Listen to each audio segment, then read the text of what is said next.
Terima kasih atas openingnya. Selamat pagi, perkenalkan nama saya Alfian Zulhaizar, saya di IBM as a Data and AI Technical Specialist. Fokusnya di area data, data ops, ya, data management, AI, dan sampai dengan analytics gitu ya.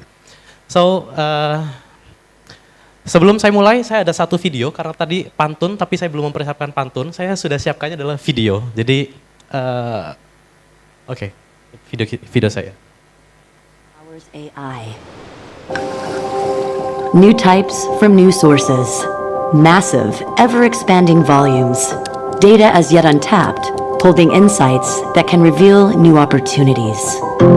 But your data is often siloed by function and form, trapped within rigid platforms and systems of record. To unleash your AI, you first have to unlock your data. Hybrid data management that embraces multi-cloud architecture and is built for and powered by AI makes relevant data simple and accessible. Fueling your AI with clean, trusted data, data of virtually any type from virtually any source, supports the intelligent connected applications and workloads your company needs to stand apart. It's how you can get a 360-degree view of your customers and market segments. Unearth new patterns and hidden relationships at the speed of business. Connect real-time and historical data. Bringing together structured, transactional data with unstructured data from social media, product reviews, and other sources to predict what will happen next and help you know what to do about it. To drive better experiences for your customers and better outcomes for your organization. AI-infused management tools make achieving these goals simpler. Natural language search, queries guided by machine learning, data virtualization that lets you run all your workloads on a single copy of your data, and graph databases that reveal unexpected relationships, enabling you to translate queries across languages and geographies, formats and vendors, platforms and structures. It's part of a modern approach in which data is collected from all relevant sources, effectively organized and governed for AI, analyzed for insights and predictions, and infused across the organization to deliver on the promise of AI. Data fuels AI. AI fuels tomorrow. What you do with AI is up to you.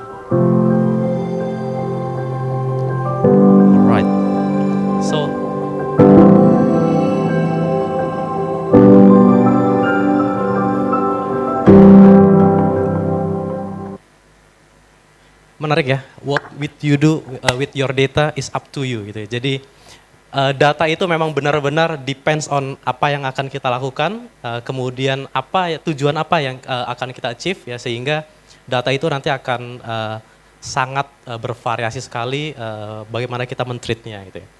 Nah tadi di-mention bahwa data is the new AI ya, kemudian data bisa fueling your AI. Nah tapi pertanyaannya adalah apakah data kita itu sudah dalam bentuk yang terorganize, kemudian apakah data tersebut sudah ready to use untuk experience kita, advanced analytic AI ya, yang sekarang saat ini sudah bergerak ke arah generative AI ya. So kita pasti akan bertanya-tanya sebetulnya apa yang perlu kita lakukan agar data kita itu bisa dimanfaatkan untuk mendapatkan insight ya. Mungkin di beberapa tempat kita mengenal ada yang namanya sales department, HR, ya, marketing, IT, ya, finance, dan operation. Semuanya itu pasti mengenerate sebuah data dan memerlukan data itu untuk mengenhance operation mereka gitu ya. Jadi sales misalkan kita pengen lihat nih saat ini kita penjualan seperti apa, revenue-nya bagaimana ya. Kemudian apa yang bisa kita improve dari area sales tersebut. Kemudian untuk yang HR misalkan kita pengen tahu turnover rasio kita seperti apa ya. Kemudian bagaimana sih rekrutmen proses kita, berapa lama proses yang biasanya dilakukan untuk melakukan sebuah rekrutmen. Dan seterusnya sampai marketing, IT, finance, dan operation. Mereka itu akan mengenerate sebuah data dan kita pasti akan menggunakan data itu untuk mengenhance operation kita gitu ya. Nah, cuma pertanyaannya adalah dengan semakin banyaknya sistem yang kita implementasikan di sebuah perusahaan atau sebuah enterprise, tentunya ini menjadi sebuah challenge ya ketika kita mau minta data. Contohnya misalkan tim marketing perlu data, datanya itu disimpan di servernya IT gitu. Tim IT tolong dong keluarkan data event yang tanggal sekian. Nanti tim IT akan keluarkan datanya dalam bentuk CSV atau dalam bentuk format lain, nanti di-deliver. Nah, semakin banyak proses seperti itu tentunya bisa mengurangi yang namanya data integrity. Ya.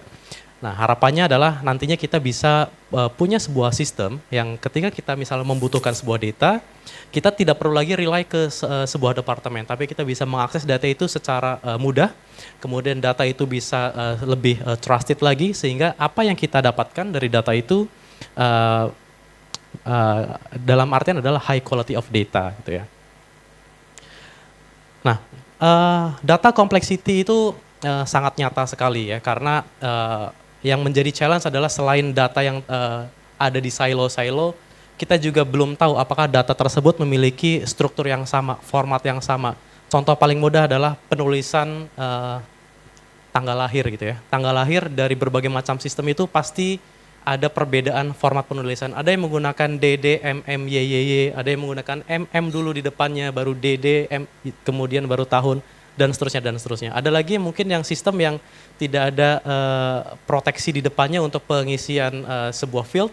Mungkin ada penggunaan alphanumerik, ada yang menggunakan karakter, ada yang menggunakan strip atau dash atau spasi, dan itu menjadi challenge lagi ya. Sehingga kita memerlukan yang namanya cleansing ya. Artinya sebelum data itu bisa diproses, kita perlu melakukan standarisasi, cleansing dan seterusnya, sehingga data tersebut memiliki format yang sama, ya. Kemudian bisa kita proses atau at least bisa kita sort based on misalkan grouping atau format-format yang lainnya.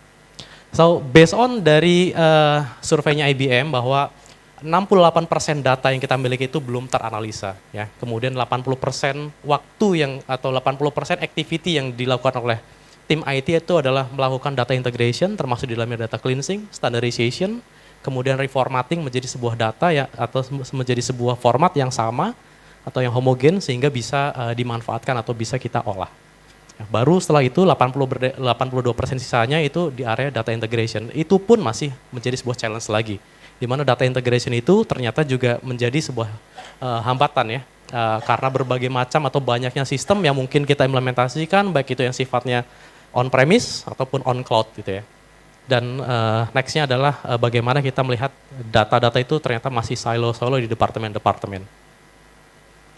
Nah, ternyata dari hal tersebut gitu ya, IBM juga melakukan summary bahwa ternyata bisnis itu membutuhkan high quality of data. Ya, jadi untuk kenapa kita perlu itu, salah satunya adalah untuk data integration. Sistem yang satu dan sistem yang lain, ketika datanya itu masih belum sama, kita juga tidak bisa melakukan data integration secara secara seamless gitu ya. Kita perlu melakukan penyamaan data. Data migration juga mempengaruhi marketing inisiatif, supply chain management, dan regulatory compliance. Ya. Itu semuanya membutuhkan informasi atau data yang sifatnya high quality. Nah, tapi untuk kita mendapatkan sebuah data yang berkualitas, ya, 80% ya waktu yang dilakukan oleh tim IT itu untuk di area data ops, ya, di mana kita melakukan data connection, ya, mendiscover, kemudian memahami ya konteks data itu apa, kemudian melakukan integrasi dan cleansing. Setelah itu 20% sisanya baru kita membuat misalkan dashboard, kita membuat AI atau machine learning ya untuk membantu kita dalam hal pengambilan keputusan. Jadi kita setuju ya bahwa data integration atau data ops itu menjadi sebuah hal yang porsinya paling banyak di daily operation. Sebelum nanti kita bisa mendapatkan insight dari data tersebut. Nah, apa sih data ops itu ya? Jadi data ops itu kalau misalnya ini sebuah cycle di mana mulai dari data itu diakuisisi sampai data itu menjadi sebuah data yang ready to use. Ya. Cuma di sini kita akan fokus di 3 area. Yang pertama adalah data ingestion atau integration, kemudian data quality, dan kita melihat dari sisi data lineage-nya itu sendiri. Kemudian pertanyaannya adalah bagaimana kita bisa punya satu platform yang memungkinkan kita untuk melakukan 3 aspek tersebut ya. Data integration, data quality, dan data lineage di dalam satu tempat. Gitu ya. IBM mempunyai sebuah konsep yang kita sebut dengan data fabric ya. Jadi data fabric itu bukan sebuah tools ya, tapi ini merupakan sebuah konsep di mana kita punya satu platform ya yang memungkinkan kita untuk memproses sebuah data itu end to end. Jadi mulai dari data itu diakuisisi, data itu kita proses sampai data itu menjadi sebuah insight. Makanya tadi judulnya adalah from insight to impact gitu ya. Sehingga kita punya sebuah gambaran yang full ya dari bagaimana data itu diakuisisi, data itu diproses sampai data itu ready untuk kita consume sebagai based on atau sebagai foundation dari sebuah advanced analytic ataupun AI gitu ya. Yang kita sebut dengan data fabric. IBM kita punya solusi yang sangat banyak sekali ya untuk membangun sebuah data fabric mulai dari database foundation, kita punya data fabric tools itu sendiri ya dan sampai data consumer yang kita sebut dengan Watson X ya. Di hari ini kita akan fokus di area data integration dan Manta automated data lineage ya. Di mana dua produk ini atau dua pilar ini adalah yang membangun atau yang menjadi strong foundation dari sebuah data ops operation gitu. Bagaimana masing-masing tools itu saling berkaitan ya. Jadi untuk area data integration, IBM mengenal yang kita sebut dengan data replication, data stage, dan IBM data virtualization. Di mana data replication itu contohnya adalah misalnya kita punya data dari salah satu database ya, kemudian kita mau replika ke dalam database yang lain ya. Tentunya kita tetap mempertahankan yang namanya data format, mengimprove data quality ya, dan untuk kita melakukan integrasi antara database ya, atau kita sifatnya adalah batch processing ya, kita menggunakan IBM data stage. Kemudian ada juga yang kita kenal dengan IBM data virtualization ya, di mana kita membangun sebuah logical layer dari berbagai macam data source kita tanpa adanya data movement. Ya, ini yang menarik, tanpa adanya data movement. Jadi kita membangun sebuah cache layer ya, sehingga aplikasi-aplikasi atau sistem lainnya surrounding application itu akan mengakses logical layer tersebut tanpa mengimpact data source yang kita punya. Ya, tentunya hal tersebut bisa menambah speed of processing, ya, kemudian time to market dari aplikasi, ya, dan juga minimize impact terhadap data source seperti itu. Apa sih tujuan kita mengenhance atau pay attention ke data integration ya? Tentunya dengan adanya data integration yang tepat ya, kita ingin memastikan bahwa data yang kita deliver dari satu source ke tempat lain atau ke target itu memiliki data akurasi yang bagus gitu ya. Kenapa ya? Karena kita mengintegrasikan dari satu sistem ke sistem lain directly via IBM Data Fabric tersebut yang komponennya adalah data replication, data stage ya, dan data virtualization. Kemudian efisien ya, tentunya karena di dalam proses integrasinya itu kita sudah melakukan mapping, data yang kita integrasikan itu memiliki efisiensi ya, dalam hal ketika terjadi perubahan. Jadi ketika ada perubahan kita udah tahu, kita akan mendapatkan alert bahwa ada perubahan nih di poin A. Perubahannya seperti apa? Nah, perubahan-perubahan tersebut kita bisa mendapatkan informasinya sehingga kita aware. Business user akan aware bahwa ternyata ada changes nih dari data source. Apa yang perlu kita lakukan di area data consumer agar kita bisa mengakomodasi perubahan-perubahan tersebut. Ya, kemudian selanjutnya memastikan data delivery dari berbagai macam sistem itu bisa terjadi ya, atau berlangsung ya, di dalam pengawasan kita ya, karena adanya monitoring tools yang proper. Ya. Dan kita memastikan ya bahwa aplikasi-aplikasi itu terhubung ke data source yang sudah kita define sebelumnya. Kemudian poin selanjutnya ya dari data integration adalah easily deliver trusted data. Ya. Ini kaitannya dengan data quality, di mana tim IT atau tim yang sifatnya menghandle data operation ya nanti mendapatkan sebuah tools yang intuitif ya, sehingga pada saat mereka mendesain jobnya atau data integrationnya itu mereka akan dimudahkan dalam hal memahami konteks sebuah data ya. Jadi misalnya kita punya sebuah table, kita mau menganalisa data tersebut, kita mendapatkan insight, ini adalah nomor KTP, ini adalah address, ini adalah nama, ini adalah first name, ini adalah last name. Dengan bantuan AI infused tools gitu ya.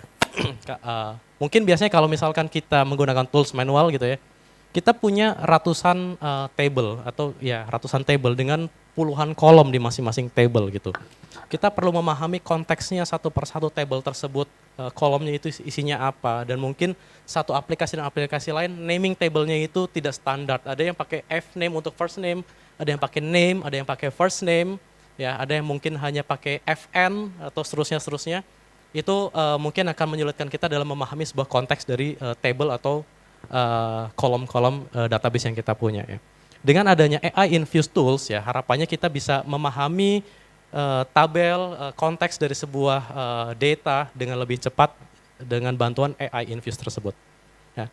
Kemudian dengan tools IBM ini yang kita sebut tadi, data replication, data stage, dan data virtualization, itu juga sudah infused dengan data governance ya, sehingga kita bisa memastikan data kita itu misalkan ada yang related dengan SPI ya, atau sensitive personal information, atau PII dan PI ya, kita bisa memprotek informasi tersebut agar tidak diakses oleh unauthorized user gitu ya. Nah, nextnya nih, setelah kita punya data yang terhubung ya, tentunya kita juga pasti akan memikirkan kalau data source saya sedemikian banyaknya, bagaimana kalau misalkan terjadi perubahan ya, tadi saya di awal saya mention, kalau terjadi perubahan, kemudian kalau misalkan kaitannya dengan database mungkin store procedure, ada store procedure yang melakukan processing terhadap data yang kita punya. Kemudian misalkan kita bicara mengenai data yang diproses menggunakan join antara satu table dengan table lain dari berbagai macam database. Itu menjadi sebuah another headache juga ketika kita perlu tahu data itu seperti apa jalannya, ada transformasi apa di dalamnya. Kemudian transformasinya itu seperti apa, ada changes atau enggak, ada revision atau tidak, ada ETL proses atau tidak. Nah, kita pengen tahu nih ya, proses perjalanan data itu seperti apa. Dengan IBM Manta Data Lineage ya, kita bisa membantu melihat visibility dari perjalanan data dari poin A ke poin Z dengan lebih cepat dan lebih mudah ya. Kenapa? Ya karena kita bisa melihat perjalanan data mulai dari data itu diakuisisi sampai data itu dikonsum oleh misalkan paling simpel adalah BI tools seperti itu. Nah, tujuannya ya dengan IBM Manta ini kita bisa melakukan incident prevention ya. Artinya ketika tadi ada perubahan data source atau perubahan ETL proses, kita bisa mendapatkan alert atau bisa mendapat informasi lebih dini sehingga jangan sampai nanti perubahan ini mengimpact ke aplikasi ini. Kita bisa melakukan prevention dan melakukan perubahan sebelum impact tersebut terjadi. Kemudian memastikan regulatory compliance ya. Dengan kita tahu proses data tersebut berjalan, kita tahu ternyata ada sensitive information di sini. Jangan sampai sensitive information ini terekspos. Bagaimana caranya? Nanti kita bisa membuatkan rules atau policy untuk memprotek data tersebut. Dan tentunya kita bisa mendapatkan insight lebih cepat ya terhadap data yang kita punya. Nah, tadi pada saat awal ya ada salah satu customer atau salah satu tamu undangan yang mendatangi booth di Data AI ya, bertanya, "Mas, ini data source yang support apa saja?" Almost all of the data, ya database management itu support untuk di-scan melalui IBM Manta Data Lineage ya. Sehingga misalkan ada pertanyaan, "Mas, saya pakai database brand A, support nggak?" Yes, it's possibly support. Ya, as long as kita punya driver JDBC atau ODBC, ini bisa diakses oleh Manta Data Lineage. Oke, mulai dari mungkin bisa dilihat ya, data source, hampir semua brand besar, database, kemudian ETL tools ya, data lake atau data warehouse dan BI tools ya, hampir semuanya disupport di data lineage tersebut.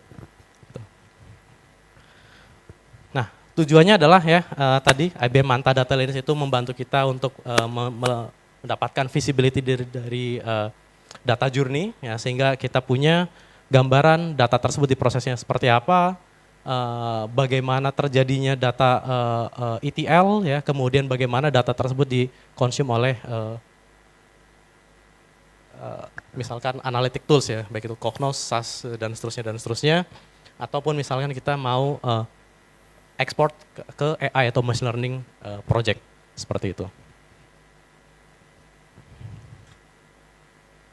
Ya, ini adalah gambaran kurang lebih untuk manta data lineage. Ya, kurang lebih itu dari saya.